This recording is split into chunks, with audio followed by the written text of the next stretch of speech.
Ok, bonjour à tous.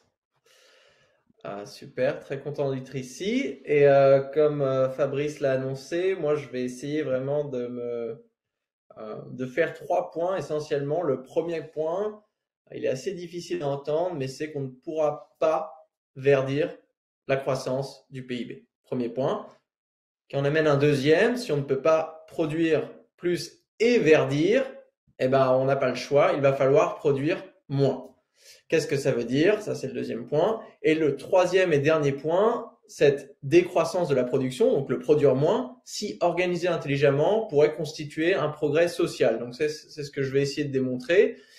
Alors, mais il faut déjà passer par la première étape et parler un tout petit peu de découplage et de croissance verte. Alors, on entend souvent que la croissance des pays riches comme la France est verte, ou du moins est en train de le devenir.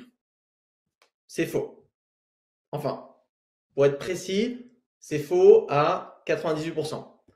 Pour l'instant, quand on regarde les chiffres, on a réussi à verdir une toute petite partie de l'activité économique. Alors, elle est petite, cette partie, parce qu'elle ne prend en compte que quelques impacts écologiques. Alors, on parle souvent de carbone, mais presque jamais d'empreintes matérielles, d'artificialisation des sols, de perte de biodiversité, de pollution de l'air, de pollution de l'eau. Donc, on oublie souvent que les activités économiques, elles ont des impacts multiples au niveau des sources, au niveau des puits. Et puis, trop souvent, on parle d'impacts territoriaux, mais on ne prend pas souvent en compte la facture écologique de nos importations. Et même pour le carbone, on a réussi à décarboner qu'une portion infime de la production, et cela pendant une période de croissance très faible. Donc, on peut dire qu'on a utilisé un petit peu les low hanging fruit, hein, les instruments les plus faciles nous permettant de réduire les émissions. Et maintenant, difficile de se dire si on va pouvoir faire vraiment beaucoup mieux et beaucoup plus rapidement que de ce qu'on a fait dans les 2 décennies d'avant. Donc, on parle aussi de découplage macroéconomique. Mais certains secteurs, malheureusement, ceux qui sont le plus intenses écologiquement, ne se verdissent pas du tout au fil des années. Alors, c'est le cas du transport automobile, de l'industrie de la viande et de l'aviation. Alors, moi, quand j'entends parler de croissance verte, ça me fait penser un petit peu, vous savez, à ces jus de fruits industriels, à ceux qui contiennent seulement quelques pourcents de fruits. Ben, nous, c'est la même chose. On a une croissance verte avec seulement quelques pourcents de vert. C'est important de ne pas se laisser enfermer dans cette discussion parce que le PIB est un indicateur obsolète, sans corrélation aucune dans un pays comme la France, avec la qualité de vie. La vraie discussion, c'est de trouver un moyen de satisfaire des besoins concrets de la manière la plus écologique possible. Et pas de poursuivre bêtement un accroissement de la valeur monétaire en essayant tant bien que mal de réparer les débats après coup. Alors, l'étape numéro 2. Si on ne peut pas verdir la croissance, il va falloir faire plusieurs choses. Déjà, admettre qu'il va falloir réduire la production et la consommation. Ça s'appelle la décroissance. C'est peut-être pas le terme le plus sexy au monde, mais ça décrit plutôt bien le défi principal de la décennie qui vient. Alors bien sûr, vous me direz, certaines choses doivent croître et d'autres décroître, mais ce qui est sûr, c'est que la taille totale de l'économie, qui, je le rappelle, c'était mon premier point, reste corrélée à l'empreinte écologique, doit diminuer. On doit aller vers une économie plus petite. Ensuite, l'étape d'après, réaliser que cette décroissance, elle est doublement sélective. La première sélection, hein, elle doit se faire en fonction des impacts, voiture, chauffage au gaz et au fioul, viande et aviation. On ne va pas démanteler les transports publics, les usines de vélo, les cabinets de conseil en développement durable. Il faut viser juste et aller là où sont les impacts. Deuxième sélection, et tous les chiffres l'indiquent, les pressions environnementales sont corrélées à la richesse. Donc dans un pays à fort taux d'inégalité comme la France, ça veut dire que la sélection doit se faire en fonction des richesses. Quand on regarde les chiffres pour les inégalités carbone en France, on se rend compte que la moitié de la population la plus pauvre n'a pas dépassé les 5 tonnes par habitant par an. Donc eux, la réduction vers 2030 pour osciller entre 2 et 5 tonnes par an par habitant, c'est une petite réduction, alors que comparé aux 10% des ménages aux revenus les plus élevés, qui eux vont devoir réduire leur empreinte de près de 80%. Donc là, il faut faire cette différence, c'est pas un sacrifice général où on doit tous se serrer la ceinture. Il faut, si les impacts sont corrélés aux revenus, on va y avoir une décroissance différenciée. Prenez l'aviation par exemple, c'est un bon exemple parce qu'en France, la moitié des déplacements par avion est le fait de 2% de la population, qui sont tous des revenus très aisés. Haute intensité écologique, faible teneur en bien-être moyen, donc on renonce, on démantèle, on décroît pour l'aviation. Et puis, posons-nous la question de pourquoi est-ce que notre production devrait augmenter sans cesse?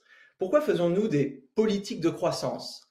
Avons-nous systématiquement, constamment besoin de plus, ou bien, c'est l'hypothèse alternative que je vais défendre dans ce débat, est-ce que notre système économique capitaliste ne générerait pas des besoins artificiels à travers la publicité, l'obsolescence programmée et les dépenses contraintes pour assurer son bon fonctionnement, c'est-à-dire l'accumulation du capital? Alors, pas pour tout le monde, bien sûr, hein, principalement pour ceux qui sont déjà riches. Là aussi, les chiffres abondent et sont assez clairs.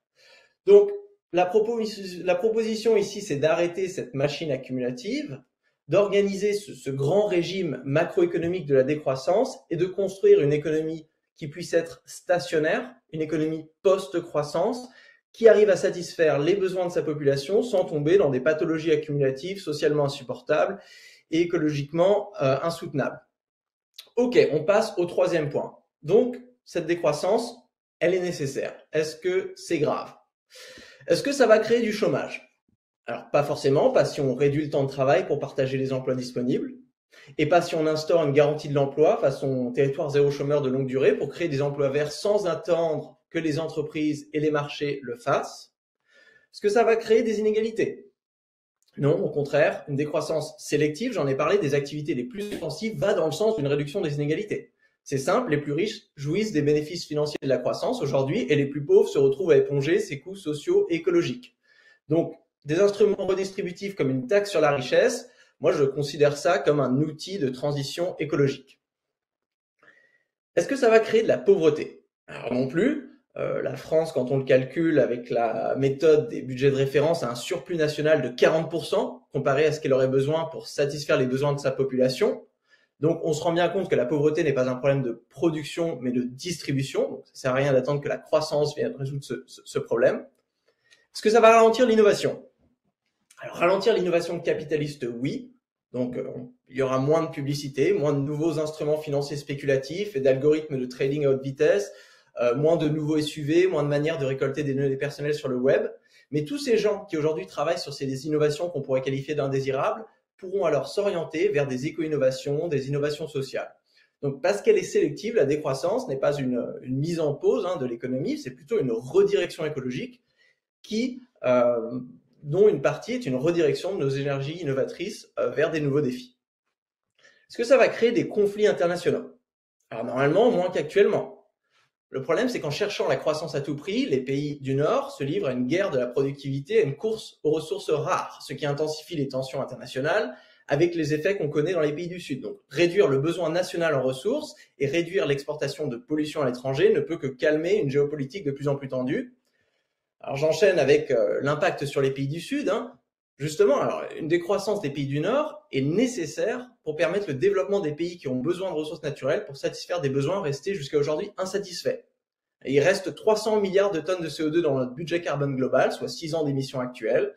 Donc, on peut choisir. Soit on les utilise en France pour qu'on puisse tous avoir des SUV, soit on les utilise ailleurs pour construire des hôpitaux ou des écoles. Et le bien-être, ça c'est la dernière question. Alors, déjà, serait bien égoïste de maintenir des niveaux écologiquement insupportables, surtout pour les pays les plus pauvres qui subissent de plein fouet les conséquences de notre mode de vie juste pour maintenir notre qualité de vie. Puis d'ailleurs, de la même manière que passer un certain revenu, l'argent ne fait pas le bonheur, passer un certain seuil de PIB par habitant, la croissance ne fait pas la qualité de vie. Prenez un pays comme la Finlande, il dépasse toutes les performances sociales des États-Unis avec une petite fraction de son PIB par habitant. Donc, une économie du bien-être n'est pas obligée d'être une économie de croissance. C'est une économie stationnaire qui fluctue juste à la bonne échelle pour que tout le monde ait assez au-dessus des planchers sociaux sans que personne n'ait trop en dessous des plafonds écologiques. Alors, je résume. Non, on ne pourra pas verdir la croissance. Donc, oui, une certaine décroissance est nécessaire. Et non, ce n'est pas forcément une mauvaise nouvelle, car une économie avec un métabolisme plus petit, certes, mais organisé plus intelligemment, pourrait représenter un véritable progrès social pour le XXIe siècle.